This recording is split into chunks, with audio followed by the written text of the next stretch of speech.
This is the first case study that is reported or documented by the Financial Intelligence of New Zealand. Now, this case study number one, it's generally about a money laundering offense that's committed by using a computer within an organization, and in this case within the financial, within the commercial bank, and also the use of dishonesty using documents within the bank to commit the money laundering offense. Secondly, this individual, crime is all about individual and false identity. And as we can see, the amount that involved here was around 1 million New Zealand. And it's within the financial commercial bank within New Zealand, and also the money laundering type that is used here is use of false identification. And the jurisdiction involved is only within New Zealand. It does not include the international scene. So what this case is about an officer working for a commercial bank within New Zealand. Now, he is actually a very trusted because he's been with the bank for more than 30 years. So as we can see, 30 years is kind of a very trustworthy employee. So we can also, from experience working in our organizations, that a person with more than 20 or more than 30 years of experience within an organization, we normally give it the type of trust that is naturally for a person with such experience of years within an organization. And in this case, it's the commercial sector. Now, that's actually not correct for this case. So this guy used around 2001, that's when he committed the offense. He actually created an additional bank account under his name. So that account is documented here. As you can see, he is an experienced employee. So the first method that he used was he actually opened an account, and that account he used to handle the fraud committed to transfer customers' money into this account that he opened, call it employee's account by the name of person A. So he used this method to transfer funds from customers into this account and withdrew this for his own use. And remember, when he did remove or he transferred money from customer accounts, remember those customer accounts he has no mandate to operate on. That's the first technique he used under this first method. Then he went on to create another fixed account around in 2000, and that fixed account he established an overdraft facility within that account. So when he did that, he managed to use transfer overdraft money into this account, as well as loans and top-ups. From this account, he will actually use it to pay or to move the funds into his account. So that's what actually he did with this one. So from 2001 to 2003, 2004, this was the strategy he did. So he actually did it, but there are other times that he would normally almost caught by the bank officers, but he will also transfer within other accounts just to cover up for the fraud that he committed. So this is actually what is documented under the New Zealand Financial Intelligence Unit Department. The second method, he comments the unauthorized manipulation of customer deposits. So these customers here with temp deposits, some of them or most of them are actually residing overseas. So when he moved into, or he changed the terms and the method by which this bank held onto these customer deposits, he actually changed and transferred these funds, these deposits, into his account. So it's happened between 2004 and 2012. Now, between this period, that's the type of financial crime that he did. Now, this case was actually raised by customers. So customers actually put on their complaints to the bank, and that's how the bank actually came to find out the reason of funds and the reason of this financial crime. So yeah, so that was it. So the case actually signifies that probably the commercial bank channel audit as well as risk and oversight department, they were not. They were not. So yes, this is how this customer was caught. So this customer was caught as a result of suspicious transaction. This customer was caught as a result suspicious transaction report. This customer was caught as a result of customer suspicious transaction report. This customer was caught as a result of suspicious customer reporting, as well as the complaints of the customers. So from that period, 2001 up to 2004, the case has finally become a public case when it was prosecuted under the New Zealand money laundering laws. So in 2012, the employee was arrested and confessed all offending. So in 2013, they were convicted for computer for dishonest purpose and dishonestly using document and money laundering. So yes, this case, as we can see, it's relating to financial crime that committed within.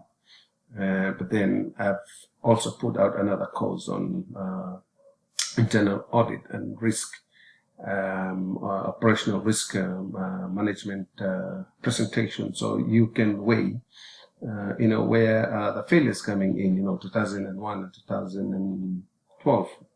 That's a huge number of years that should have been detected. But anyway, at least it has been caught. But if you can look at the risk management cause and, start thinking around, the gap between 2001 and 2012, that's a very interesting gap which should have been handled.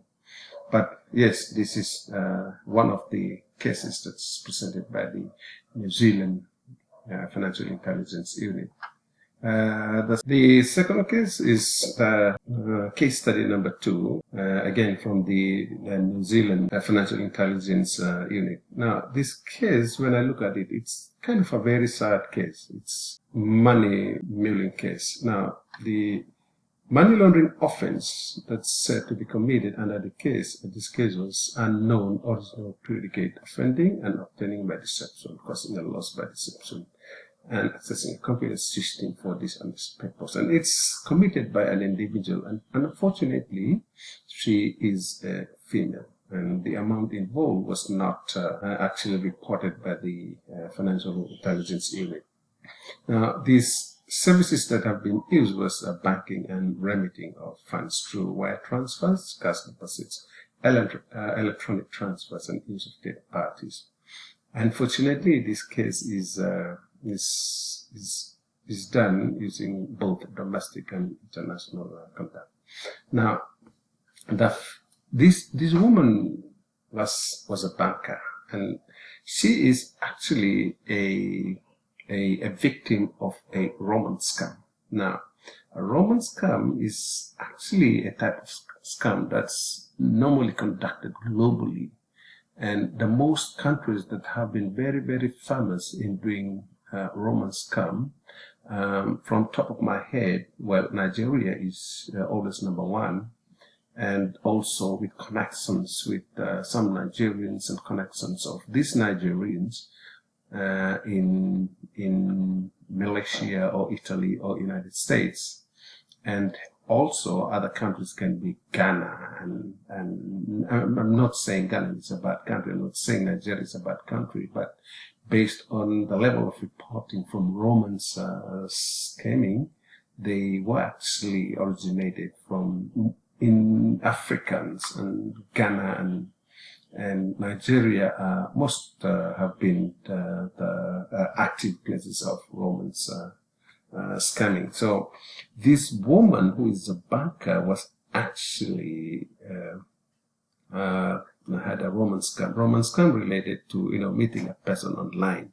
And from there, you can go on doing a lot of things like texting love, making love online, and so forth. So the connection and the understanding and coming close to the person online was like, it's very, very close to like making love with somebody physically. So, this kind of like my heart or your heart have been given away, and you really, really fall in love with somebody on the other side. So this is the kind of things when we say romance scam, like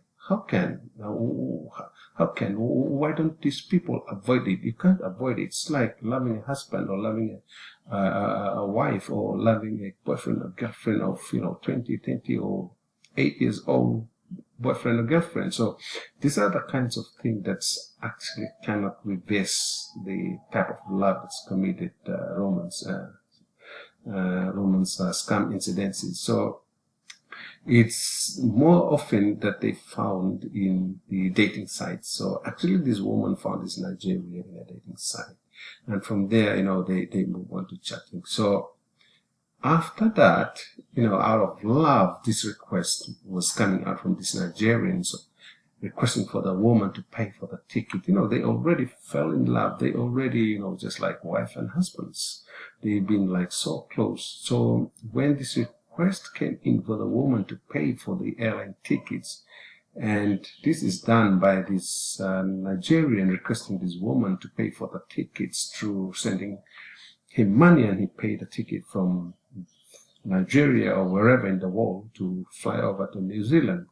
And it actually did not happen. The timing of, the timing expected for this scammer to fly in already lapsed. So this woman started to following up with the police, for example. So out of that scam, this woman was really down, and she was really, you were down, and then you just need to repay because you've been scammed. So months later, this woman again, this scammer again resumed contact with this woman, and he said the second scam to this woman. So what he did now, he asked the woman that you don't have to worry about the funds.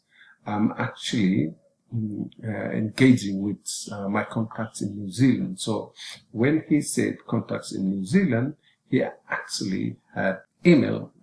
So he actually comforted the woman by saying that his contact in New Zealand will actually, or a friend in New Zealand will actually transfer the money from a New Zealand account to the woman's bank account. So it's kind of very, very like so true to be true.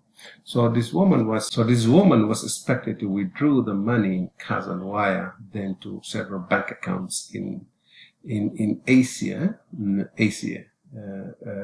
excluding the funds that he actually asked her to pay for the tickets, or we call it loan. So what this guy was saying to this woman, or what the scammer said to this woman was like, my friend will pay you, and then, but he will actually withdraw the cash from his bank account and will transfer the account by will transfer the funds to you by cash.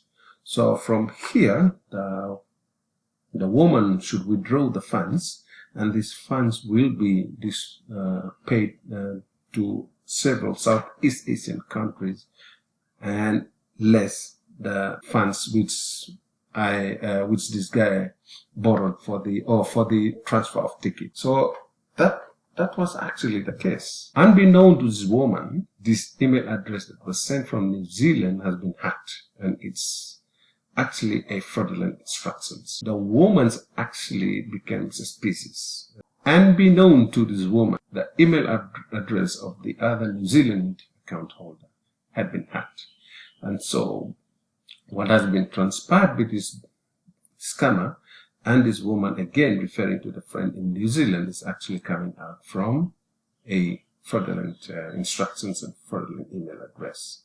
So it's actually stopped there, but the woman's bank has been suspicious in being monitoring, using what actually being transferred between this woman, and identify the account as mule. What the bank did to this woman, they reported the matter to police and they raised this suspicious transaction report. And that's how this case has become part of the prosecution. So let's finish off with the case by making this summary. These two cases actually refer to establishing accounts within the bank, and because of no efficient and strong controls in the processes of the bank, this 30 years experienced banker actually had the opportunity to commit fraud within the bank. And also, there's a lesson that there should not be more emphasis on trust, especially putting trust on somebody who has been with the organization for more than 20 or 30 years. If there are opportunities of conducting risk assessment as well as internal audit, they have to be done on a basis that is not selective. And the other summary on this case is the fact that individuals are actually, insiders are actually committing the crime. So it's kind of a financial crime that's committed through the use of probably forgery, but it's about false documents as well. It's using the computer systems within the institutions to commit it. And lastly, I think I really want to touch on the Romans. Like, the Romans actually started off with sending money to somebody online, and that somebody found out through dating websites, for example. So sending money to people whom you actually seen them or found them, or you actually came into contact with them through dating websites, it's kind of no, like it should be a full stop, and that should be a lesson for both male and female who are actually going to the dating sites. And we have millions and millions of, it's growing out to billions of dollars of money that have been sent to these scammers because as a result of so careless, intelligent individuals or intelligent loners. It doesn't mean that you are alone. It doesn't mean that you are actually have no friends, and then you found people online and then you said that that's them, they probably your friends. Avoid Romans scam, because it's actually drained a lot of people's money. And in this case, New Zealand highlighted one of the incidences of their money laundering is the woman that we have just covered in the case study. So thank you so much.